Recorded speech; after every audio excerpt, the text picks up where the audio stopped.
So yun guys, kakautang namin. Then for this vocabulary, Kabul. So marami nang nakakalam nito. Then sa mga hindi pa nakakalam, ang Kabul is advance payment or bali.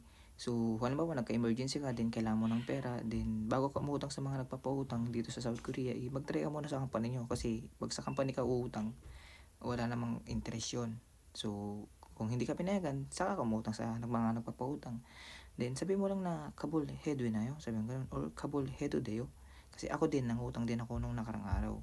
Kinausap ko yung ama namin, sabi ko, 사장님, kabul, 해도 돼요? sabi ko gano'n. sabi niya, 왜?